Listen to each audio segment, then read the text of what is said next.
Hey everybody, welcome back to the Monday Market Update brought to you by Pilgrim Mortgage and Bach Realty Group. Let's just go ahead and get to it. So the question everybody's asking right now is, are further Fed rate hikes ahead?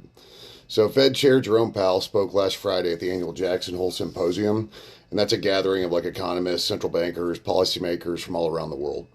And Powell acknowledged that progress has been made in the fight against inflation, but his comments were relatively hawkish, which means he's in favor of keeping interest rates high to fight inflation. So Powell said, and kind of quote, although inflation has moved down from its peak, it remains too high. We're prepared to raise rates further if appropriate and intend to hold policy at a restrictive level until we're confident the inflation is moving sustainably down toward our objective. So what's that mean? What's the bottom line, right? Now, remember, the Fed's been hiking the benchmark Fed fund rates. And remember, that's the overnight borrowing rate for banks. They've been hiking that to try and slow the economy and curb inflation. And their latest hike in July was the 11th since March of last year, pushing the Fed funds rate to the highest level in 22 years. So Powell said the Fed will proceed carefully in upcoming meetings as they assess incoming data and the evolving outlook and obviously the risk factors. Powell, he also reiterated that the Fed's inflation goal is still 2%, and that he sees the current economic stance as restrictive. So it's putting downward pressure on economic activity, hiring, and inflation.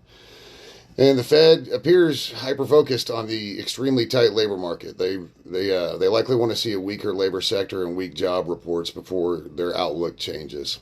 So unfortunately, may just still be some of the same. The Fed members, they're certainly going to be watching as there's a crucial labor data report this week, that's basically headlining the job growth in August job reports. So, and that comes out on Friday, the August job reports.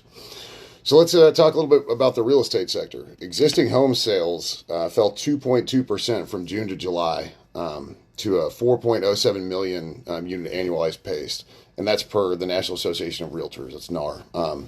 And sales were also 16.6% lower than they were in July of last year. So this report measures closings on existing homes, which represent a large portion of the market, and it makes it kind of a critical gauge for taking the pulse of the housing sector.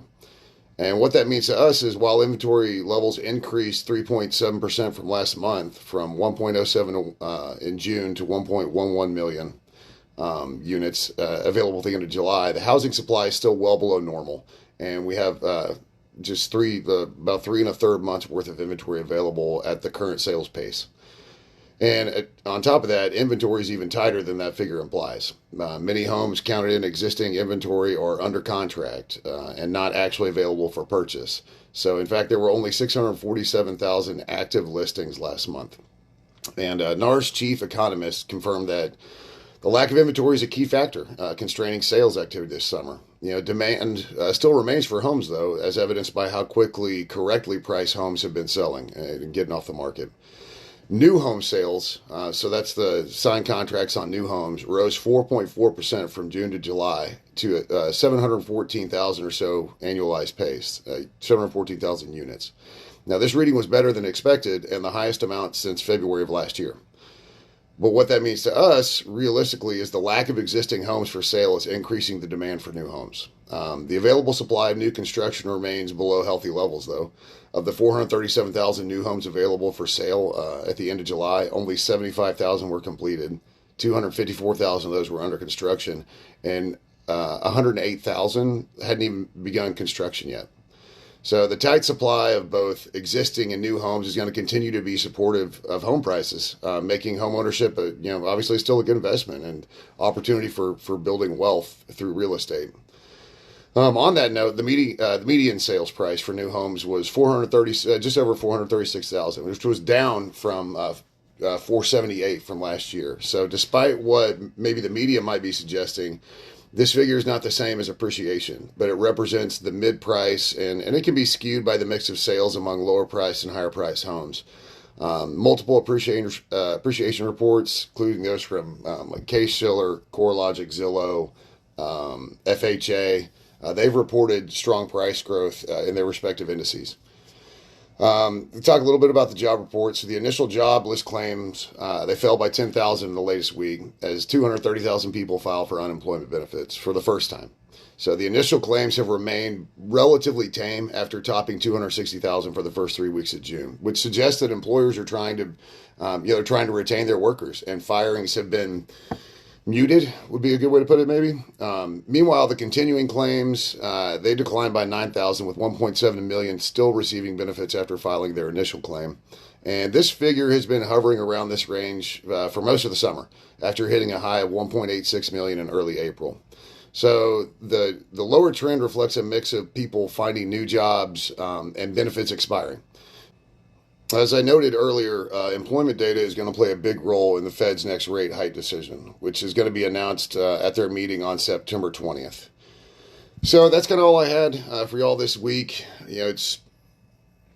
Because of inventory, real estate prices are still high. It's still, in theory, a bit of a seller's market, just because the value of properties is still high, and some of that's due to scarcity. And so it's just, it's important to know what's happening at the national level, because, economics wise, and how it directly impacts, obviously, the mortgage industry and real estate. Although the trends and the numbers might be slightly different, obviously, in your market or my market,